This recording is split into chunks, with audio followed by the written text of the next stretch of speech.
Slavery without submission. Emancipation without freedom. Chapter 9. The United States government's support of slavery was based on an overpowering practicality. In 1790, 1,000 tons of cotton were being produced every year in the South. By 1860, it was 1,000,000 tons. In the same period, 500,000 slaves grew to 4 million, a system harried by slave rebellions and conspiracies.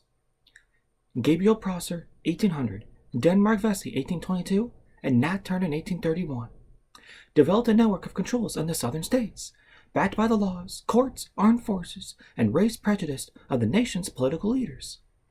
It would take either a full-scale slave rebellion or a full-scale war to end such a deeply entrenched system. If a rebellion, it might get out of hand and turn its ferocity beyond slavery to the most successful system of capitalism entrenchment in the world. If a war, those who made the war would organize its consequences. Hence, it was Abraham Lincoln who freed the slaves, not John Brown. In 1859, John Brown was hanged, with federal complicity, for attempting to do by small-scale violence what Lincoln would do by large-scale violence several years later, end slavery. Was slavery abolished by order of the government? True, a government pushed hard to do so, by blacks, free and slave, and by white abolitionists. Its end could be orchestrated so as to set limits to emancipation. Liberation from the top would go only so far as the interests of the dominant groups permitted. If carried further by momentum of war, the rhetoric of a crusade, it could be pulled back to a safer position. Thus, while the ending of slavery led to a reconstruction of national politics and economics, it was not a radical reconstruction, but a safe one, in fact, a profitable one. The plantation system, based on tobacco growing in Virginia, North Carolina, and Kentucky, and in Rice, South Carolina, expanded into lush, new cotton lands in Georgia, Alabama, Mississippi, and needed more slaves. But slave importation became illegal in 1808. Therefore, quote, from the beginning, the law went unenforced, says John Hope Franklin, From Slavery to Freedom.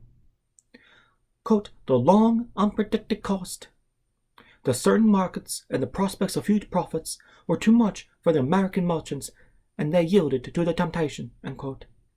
He estimates that perhaps 250,000 slaves were imported legally before the Civil War. How can slavery be described? Perhaps not at all by those who have not experienced it. In the 1932 rendition of a best-selling textbook by two northern liberal historians saw slavery as perhaps the Negro's, quote, necessary transition to civilization, end quote. Economists or cliometricians, statistical historians, have tried to assess slavery by estimating how much money was spent on slaves for food and medical care. But can this describe the reality of slavery as it was to a human being who lived inside it? Are the conditions of slavery as important as the existence of slavery? Well, John Little, a former slave, wrote, they say slaves are happy because they laugh and are merry.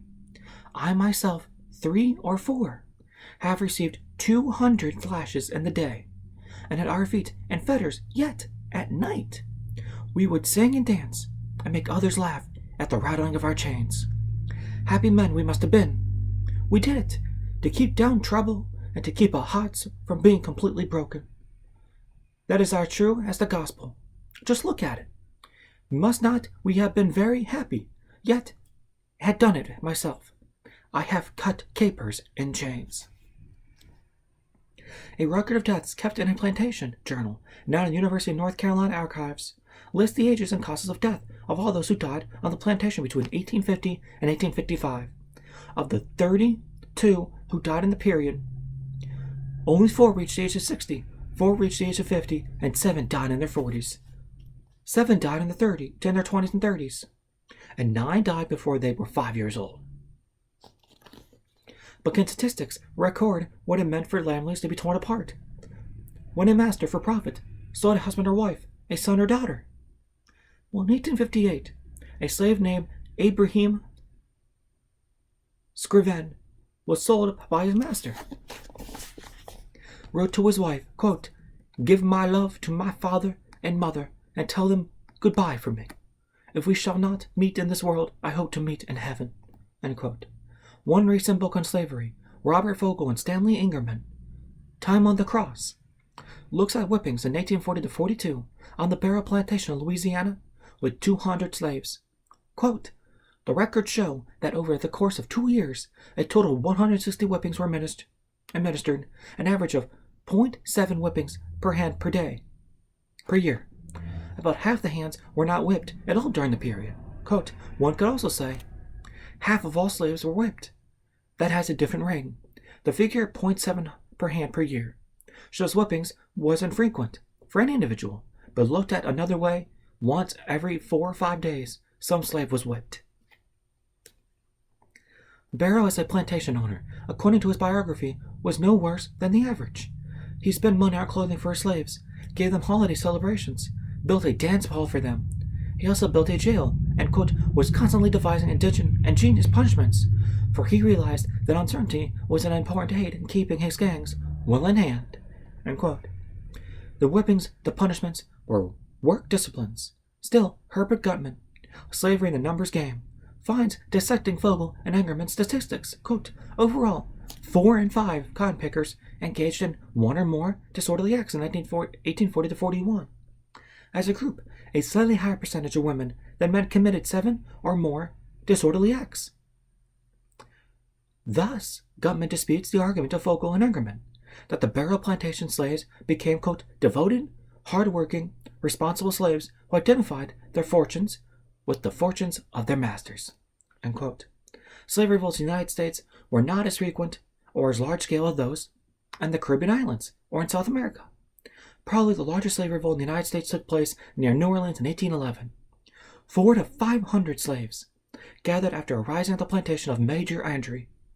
Armed with cane knives, axes, and clubs, they wounded Andrew, killed his son, and began marching from plantation to plantation. Their numbers growing, they were attacked by U.S. Army and militia forces. 66 were killed on the spot, and 16 were tried and shot by firing squad. The conspiracy of Denmark, Vesey, himself a free Negro, was thwarted before it could be carried out in 1822. The plan was to burn Charleston, South Carolina, then the sixth largest city in the nation, and to initiate a general revolt of slaves in the area. Several witnesses said thousands of blacks were implicated in one way or another.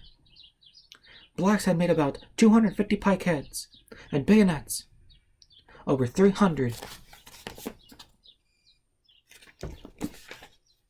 daggers, according to Herbert Apdecker's account, but the plan was betrayed, and 35 blacks, including Vesey, were hanged. The trial record itself, published at Charleston, was ordered destroyed soon after publication, as too dangerous for slaves to see. Nat Turner's rebellion in Southampton County, Virginia, in the summer of 1831, threw the slave-holding South into a panic, and then into a determined effort to bolster the security of the slave system. Turner, claiming religious visions, gathered about 70 slaves who went on to rampage from plantation to plantation, murdering at least 55 men, women, and children. They gathered supports, but were captured as their ammunition ran out. Turner and perhaps 18 others were hanged. Did such rebellion set back the cause of emancipation, as some moderate abolitionists at the claim at the time? An answer was given in 1845 by James Hammond, a supporter of slavery. But if your course was wholly different, if you distilled nectar from your lips and discoursed sweet as music, do you imagine you could prevail on us to give up 1,000 millions of dollars and the value of our slaves, and 1,000 million of dollars more in the depreciation of our lands? The slave owner understood this and prepared. Henry Tragle, The Southampton Slave Revolt of 1831, says, in 1831, Virginia was an armed and garrisoned state, with a total population of 1,211,405. The state of Virginia was able to field a militia force of 488 men, including cavalry, artillery, grenadiers, riflemen, and light infantry. It is true that this was a, quote, paper army in some ways, and that the county regiments were not fully armed and equipped. But it is still an astonishing commentary on the state of the public mind of that time, during a period when neither the state nor the nation faced any sort of exterior threat. We find that Virginia felt the need to maintain a security force roughly 10% of the total number of its inhabitants, black and white, male and female, slave and free. Rebellion, though rare, was a constant fear among slave owners. Uncle Phillips, a Southerner whose American Negro slavery is a classic study, wrote, "A great number of Southerners at all times held the firm belief that the Negro population was so docile, so little cohesive, and in the main so friendly toward the whites and so contented, that a disastrous insurrection by then would be impossible. But on the whole, there was much greater anxiety abroad in the island than historians have told of." Eugene Genovese, in his comprehensive study of slavery, Roll Jordan, Roll, sees a record of, quote, simultaneous accommodations and resistance to slavery, end quote. The resistance included stealing property, sabotage and slowness, killing overseers and masters, burning down plantation buildings, running away. Even the accommodation, quote, breathed a critical spirit and disguised subversive actions, end quote. Most of this resistance, Genovese stresses, fell short of organized insurrection, but its significance for masters and slaves was enormous.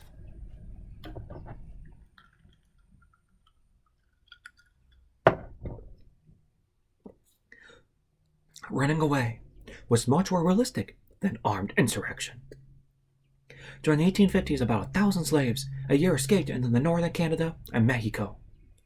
Thousands ran away for short periods, and this despite the terror facing the runaway. The dogs used in tracking fugitives, quote, baked, tore, mutilated, and if not pulled off in time, killed their prey, end quote, Genovese says. Harriet Tubman, born into slavery, her head injured by an overseer when she was 15, made her way to freedom alone as a young woman, then became the most famous conductor on the Underground Railroad. Now, in fact, I believe here soon in the next couple of years, Harriet Tubman is supposed to be on the $20 bill. Some made 19 dangerous trips, back and forth, often disguised, escorting more than 300 slaves to freedom, always carrying a pistol, telling the fugitives, quote, "You'll be free or die." She expressed her philosophy, quote, "There was one or two things I had a right to do, liberty or death. If I could not have one, I would have the other, for no man should take me alive." One overseer told a visitor to his plantation that, quote, "Some Negroes are determined never to let a white man whip them and will resist you. When you attempt it, of course you must kill them in that case," end quote. One form of resistance was not to work so hard. W. Du Bois wrote in The Gift of Black Folk, "As a tropical product with a sensuous reciprocity to the beauty of the world, he was not as easily reduced to be the mechanical draft horse which a northern European laborer became. He tended to work as the results pleased him and refused to work, or sought to refuse when he did not find the spiritual returns adequate. Thus he was easily accused of laziness and driven as a slave, when in truth he brought to modern manual labor a renewed valuation of life."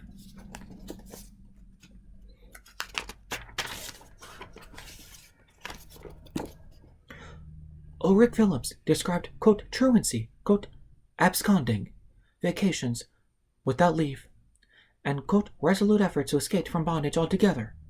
He also described collective actions. Occasionally, however, a squad would strike and a body as would protest against severities.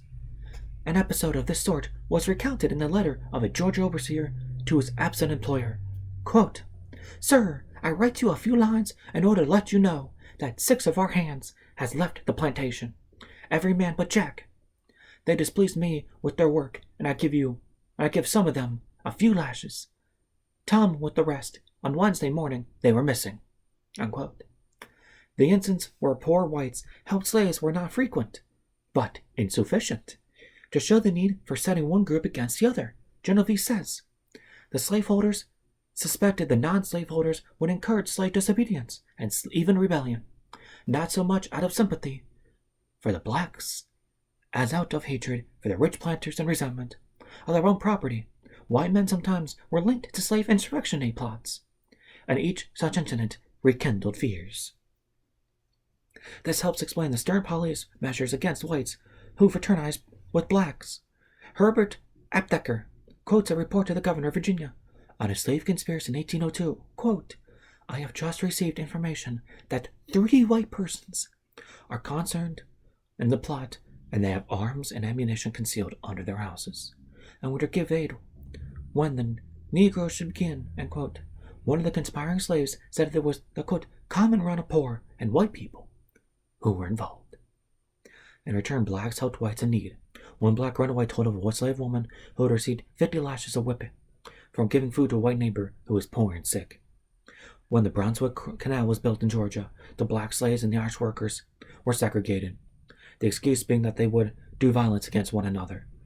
That may well have been true, but Franny Kimball, the famous actress and wife of a planter, wrote in her journal, "But the Irish are not only quarrels and rioters and fighters and drinkers and despisers of niggers.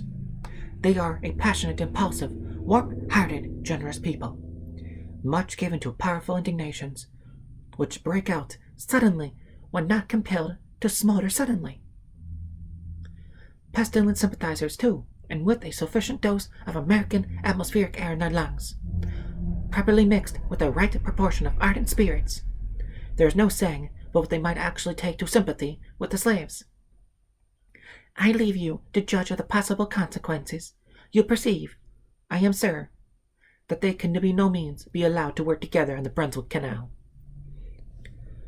The need for slave control led to an ingenious device, paying poor whites, themselves so troublesome, for 200 years of Southern history, to overseers of black labor, and therefore buffers for black hatred. Religion was used for control. A book consulted by many planters was the Cotton Plantation Record and Account Book, which gave those instructions to overseers, quote, "You will find that an hour devoted every Sabbath morning to their moral and religious instruction would prove a great aid to you in bringing about a better state of things amongst the Negroes." End quote. As for black preachers, as Genovese puts it, quote, "They had to speak a language defiant enough to hold the high-spirited among their flock, but neither so inflammatory as to rouse them to battles they cannot win, nor so ominous as to rouse the ire of ruling powers." End quote. Practicality decided, quote, "The slave communities embedded as they were among numerically preponderant and militarily powerful whites consoled a strategy of patience, of acceptance of what could not be helped, of a dogged effort to help keep the black community alive and healthy, a strategy of survival that, like it is, African prototype, above all, said yes to life in this world." End quote. It was once thought that slavery had destroyed the black family, and so the black condition was blamed on family frailty, rather than on poverty and prejudice. Blacks without families, helpless, lacking kinship and identity, would have no will to resist. But interviews with ex-slaves done in the 1930s by the Federal Writers Project, The New Deal, for the Library of Congress, showed a different story, which George Radwick summarizes from sundown to sunup. The slave community acted like a generalized extended kinship system in which all adults looked after all children, and there was little division between, quote, "my children for whom I'm responsible," unquote, and, quote, "your children for whom you are responsible," unquote. A kind of family relationship in older children have great responsibility for caring for younger siblings. It's obviously more functionally integrative and useful for slaves than the pattern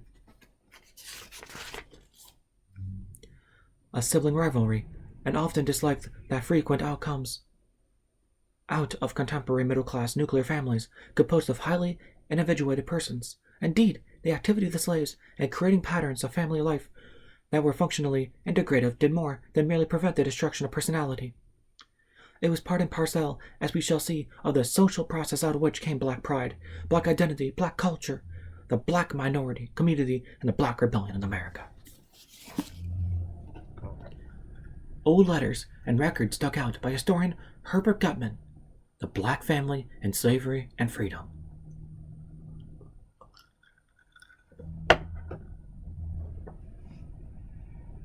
show the stubborn resistance of the slave family to pressures of disintegration. A woman wrote to her son, from whom she had been separated for 20 years, quote, I long to see you in my old age. Now, my dear son, I pray you to come and see your own dear mother. I love you, Cato. You love your mother. You are my only son. End quote.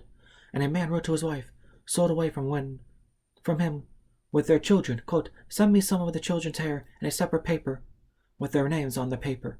I had rather anything to happen to me, more than ever to have been parted from you and the children. Lara, I do love you the same. End quote. Going through records of slave marriages, Gutman found high was the incidence of marriage among slave men and women, and how stable these marriages were. He studied the remarkably complex records kept on one South Carolina plantation. He found a birth registration of 200 slaves extending from the 18th century to just before the Civil War. It showed stable kin networks, steadfast marriages, usual fidelity, and resistance to forced marriages. And that did happen, by the way. Slaves hung on determinedly to themselves, to their love of family, their wholeness. A shoemaker on the South Carolina Sea Islands expressed this in his own way. Quote, Ice lost an arm, but hasn't gotten out of my brains. End quote. This family solidarity carried into the 20th century. The remarkable Southern black farmer, Nate Shaw, recalled that when his sister died, leaving 3 children, his father proposed sharing their care, and he responded, That suits me, Papa. Let's handle him like this. Don't get the 2 little boys, the youngest ones, off at your house, and the oldest one be it to my house, and we hold these little boys apart and won't bring them to see one another. I'll bring the little boy that I keep, the oldest one, around to your home, amongst the older 2, and you'll forward the others to my house, and let them grow up knowing that they are brothers. Don't keep them separated in a way that they'll forget about one another. Don't do that, Papa. Also insisting onto the strength of blacks under slavery, Lawrence Levine, Black Culture and Black Consciousness, gets a picture of a rich culture among slaves, a complex mixture of adaptation and rebellion through the creativity of stories and songs. We raised the wheat. They give us the corn. We bake the bread. They give us the crust. We sieve the meal. They give us the husk. We peel the meat. They give us the skin. And that's the way they kick us in. We skim the pot. They give us the liquor. And say that's good enough for nigger. There was mockery. The poet William Cullen Bryant, after attending a corn shucking in 1843 in Southern Carolina, told a slavery dance has turned into a pretended military parade, quote, a sort of burlesque of our military trainings. Spirituals often had double meanings. The quote, song, quote, O cannon, sweet cannon, I am bound for the land of cannon, end quote, often meant that slaves meant to get to the north. Their cannon during the Civil War, slaves began to make up new spirituals with bolder messages, quote, before I'd be a slave, I'd be buried in my grave, and go home to my Lord and be saved, end quote, and the spiritual, quote, my 1,000 go, end quote. No more peck of corn for me, no more, no more, no more thrivers, lasp for me, no more, no more. Levine refers to slavery resistance as, quote, pre-political, expressed in countless ways in daily life and culture. Magic, music, art, religion were all ways, he says, for slaves to hold on to their humanity. While Southern slaves held on, free blacks in the North, there were about 130,000 in 1830 to 200,000 in 1850, agitated for abolition. A slaver in 1829, David Walker, son of a slave, but born in free North Carolina, moved to Boston where he had sold old clothes. The pamphlet he wrote on, printed Walker's Appeal, became widely known. It infuriated Southern slaveholders. Georgia offered a reward of $10,000 to anyone who would deliver Walker alive, and 1,000 to anyone who would kill him. It is not hard to understand why when you read this appeal. There was no slavery in history, even out of the Israelites in Egypt, worse than the slavery of the black men in America. Walker said, quote, show me a page of history, either sacred or profane, on which a verse can be found which maintains that the Egyptians heaped the insupportable insult upon the children of Israel by telling them that they were not of the human family. Walker was scathing to his fellow blacks. who would assimilate, quote, I would wish candidly to be understood that I would give not a pinch of snuff to be married to any white person I ever saw in all the days of my life, end quote. Blacks must fight for their freedom, he said.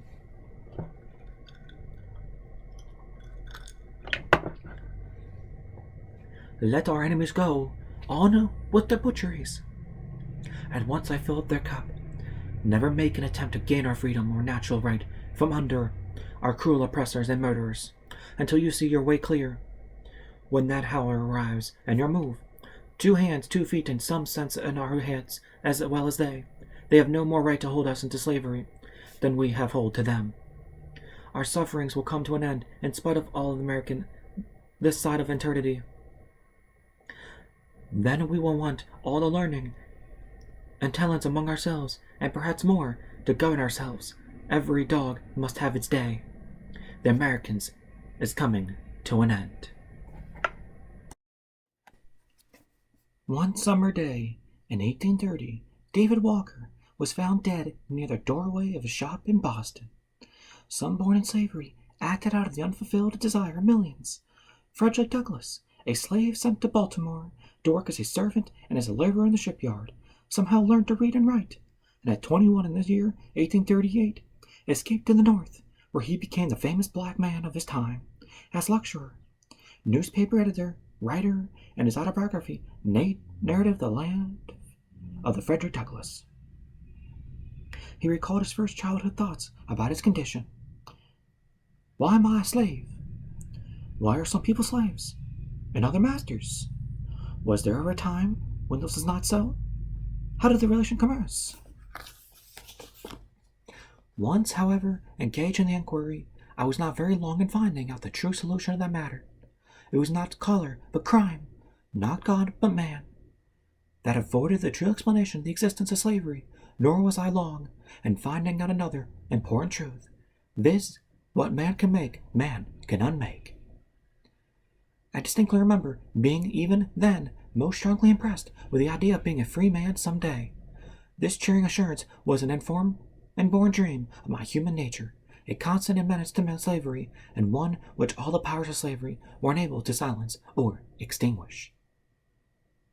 The Fugitive Slave Act, passed in 1850, was a concession to the Southern slaves in return for the admission of the Mexican War territories, California especially, and to the Union as non-slave states.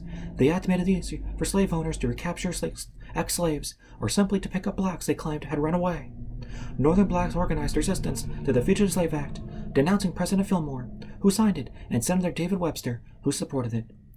One of these was J.W. Longan, son of a slave mother, and her white owner had escaped to freedom on his master's horse, gone to college, and was now a minister in Syracuse.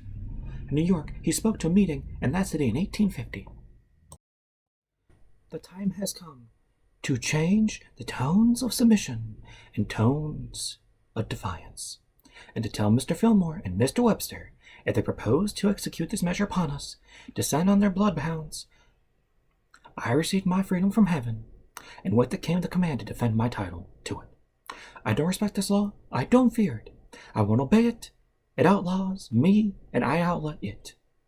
I will not live a slave and force it. And if force is employed to enslave me, I shall not. I shall make preparations to meet the crisis as becomes a man. Your decision tonight in favor of resistance will give vent to the spirit of liberty, and will break the bands of party. And shout for joy all over the North. Heaven knows that this act of noble daring will break out somewhere, and may God grant the Syracuse be honored spot, whence it shall send an earthquake voice through the land. The following year, Syracuse had a chance. A runaway slave named Jerry was captured and put on trial. A crowd used crowbars and a battering ram to break into the courthouse, defying marshals with drawn guns, and set Jerry free. Lagoon made his home in Syracuse, a major station on the Underground Railroad. It was said that he held 1,500 slaves on their way to Canada. His memoir of slavery came to the attention of his four more mistress, and she wrote to him, asking him either to return or go to send her $1,000 in compensation. Lagoon's reply to her was printed in the Abolitionist newspaper, The Liberator. Miss Sarah Legault, you say you have offers to buy me, and that you shall sell me if I do not send you $1,000. And in the same breath, and almost in the same sentence, you say, quote, you were raised. You know we raised you as we did our own children, end quote. Woman, did you raise your child for the market? Did you raise them for the whipping post? Did you raise them to be driven off, bound to a coffin in chains? Shame on you. But you say I am a thief because I took the old mare along with me. Have you got to learn that I had better write to the old mare, as you call her, than Manus log to had me? It is a greater sin for me to steal his horse than it was for him to rob my mother's cradle and steal me. Have you got to learn that human rights are mutual and reciprocal, and if you take my liberty in life, you forfeit your own liberty in life? Before God in high heaven, is there a law for one man which is not a law for every other man? Or if you or any other speculator on my body and rights wish to know how I regard my rights, they need to come here and lay their hands on me and enslave me. Yours, etc., J.W. Leguin. Now, Frederick Douglass knew that the shame of slavery was not just the South's, that the whole nation was complicit in it. On 4th of July, 1852, he gave an Independence Day address, which is very famous till this day. Fellow citizens, pardon me, and allow me to ask, why am I called upon to speak here today? What have I, or those I represent, to do with your national independence? Are the great principles of political freedom and of our natural justice embodied in that Declaration of Independence extended to us? And I am therefore called upon to bring our humble offering to the national altar, and to confess the benefits and express devout gratitude for the blessings resulting from your independence to us. What to the American slave is your 4th of July? I answer, a day that reveals to him more than all other days of that year the gross injustice and cruelty to which he is the constant victim. To him your celebration is a sham, your boasted liberty an unholy license, your national greatness swelling vanity. Your sounds of rejoicing are empty and heartless, your denunciation of tyrants, brass-fronted impudence, your shouts of liberty and equality. Hollow mockery, your prayers and hymns, your sermons and thanksgivings. With all your religious parade and in solemnity are to him mere lambast, fraud, deception, impiety, and hypocrisy, a thin veil to cover up crimes which would disgrace a nation of savages. There is not a nation of the earth guilty of practices more shocking and bloody than are the people of the United States at this very hour. Go where you may, search where you will, roam through all the monarchies and despotisms of the old world. Travel through South America, search out every abuse, and when you have found the last, lay your facts by the side of the everyday practices of this nation, and you will say with me that, for revolting barbarity and shameless hypocrisy, America reigns without a rival. 10 years after Nat Turner's rebellion, there was no sign of black insurrection in the South. By that year, 1841, one incident took place which kept alive the idea of rebellion. Slaves being transported on a ship, the Creole, overpowered the crew, killed one of them, and sailed into the British West Indies, where slavery had been abolished in 1833. England refused to return the slaves. There was much agitation in England against American slavery, and this led to an angry talk in Congress of war with England, encouraged by Secretary of State Daniel Webster. The colored people's press denounced Webster's, quote, bullying position, and recalling the Revolutionary War and War of 1812 wrote, if we be declared, will we fight in the defense of government which denies us the most precious rights of citizenship? The states in which we dwell have twice availed themselves of our voluntary services, and have repaid us with chains and slavery. Shall we a third time kiss the foot that crushed us? If so, we deserve our chains. As the tensions grew, North and South blacks became more militant. Frederick Douglass spoke in 1857. Let me give you word of the philosophy of reforms. The whole history of the progress of human liberty shows us that all concessions yet made here, to her, august claims, had been born of struggle. If there is no struggle, there is no progress. Those who profess to favor freedom and yet deprecate agitation are men who want crops without plying up with our ground. They want rain without thunder and lightning. than with the ocean without the awful roar of its many waters. The struggle may be a moral one, or it may be a physical one, or may be both moral and physical. But it must be a struggle. Power concedes nothing without a demand, and it never did, and it never will.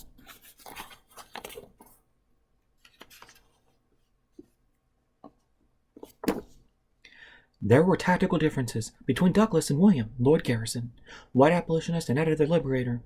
Differences between black and white abolitionists in general. Blacks were more willing to engage in armed interaction, but also more willing to engage in armed interaction, but also more ready to use existing political devices, the ballot box, the Constitution, anything to further their cause. They were not as morally absolute in their tactics as the Garrisonists. More pressure would not do. It alone, the blacks knew it would take all sorts of tactics. From elections to rebellion, how ever present in the minds of the Northern Negroes was the question of slavery as shown by black children in a Cincinnati school. A private school financed by Negroes, the children were responding to the question, quote, "What do you think most about?" Only 5 answers remain in the records, and all refer to slavery. A 7-year-old child wrote, "Dear schoolmates, we are going next summer to buy a farm and to work part of the day and to study the other part. If we live to see it and come home part of the day to see our mothers and sisters and cousins, if you got any, and see our con folks, and to be good boys when we get a man to the good poor slaves from bondage. And I am sorrow to hear that the boat went down with 200 poor slaves from up the river, and how sorry I am to hear that. It grieves my heart so that I could faint in 1 minute." White abolitionists did courageous and pioneering work on the lecture platform in newspapers and the Underground Railroad. Black abolitionists publicized were the backbone of the anti-slavery movement. Before Garrison published his famous Liberator in Boston in 1831, the first national convention of Negroes had been held. David Walker had already written his quote appeal, and a black abolitionist magazine named Freedom's Journal had appeared. Of the Liberator's first 25 subscribers, most were black. Blacks had no struggle constantly with the unconscious racism of white abolitionists. They also had to insist on their own independent voice. Douglass wrote for the Liberator, but in 1847 started his own newspaper in Rochester. North Star was led to break with Garrison in 1854. A conference of Negroes declared, quote, "It is emphatically our battle. No one else can fight it for us. Our relation to the anti-slavery movement must be and are changed. Instead of depending upon it, we must lead it." Certain black women faced the triple hurdle of being abolitionist in a slave society, of being black among white reformers, and of being women in a reform movement dominated by men. When Sojourner Truth rose to spoke in 1853 in New York City at the 4th National Women's Rights Convention, it all came together. There was a hostile mob in the hall shouting, jeering, threatening. She said, "I know that it feels a kind o' hissin' and ticklin', like to see a colored woman get up and tell you about things and women's rights. We all have been thrown down so low that nobody thought we'd ever get up again. But we will come up again. And now I'm here. We'll have our rights. See if we don't, and you can't stop us from that. See if you can. You may hiss as much as you like, but it is a-comin'. I am sitting among you to watch, and every once in a while I will come out and tell you that time of night it is." After Nat Turner violent uprising and Virginia's bloody repression, the security system inside the South became tighter. Perhaps only an outsider could hope to launch a rebellion. It was such a person, a man of ferocious courage and determination, John Brown, whose wild scheme was to seize the federal arsenal in Harper's Ferry, and then set off a revolt of slaves through the South.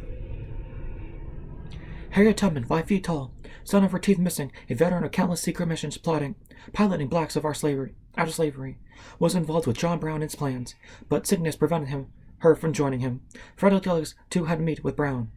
He argued against the plan from the standpoint of its chances of success, but he admired the ailing man of 60, all tall, gaunt, and white-haired. Douglass was right. The plan would not work. The local militia, joined by 100 Marines under the command of Robert E. Lee, surrounded the insurgents. Although his men were dead or captured, John Brown refused to surrender.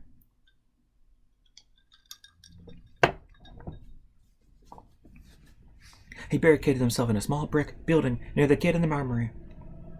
The troops battered down a door, and Marine Lieutenant moved in and struck Brown with his sword. Wounded, sick, he was interrogated. W. Du Bois, in his books, John writes, "Picture the situation: an old and blood-bespattered man, half dead from the wounds inflicted but a few hours before, a man lying in the cold and dirt, without sleep for 55 nerve-wrecking hours, without food nearly as long, with the dead bodies of his 2 sons almost before his eyes, the piled corpses of his 7 slain comrades near and afar, a wife and bereaved family listening in vain in a lost cause, the dream of a lifetime lying dead in his heart.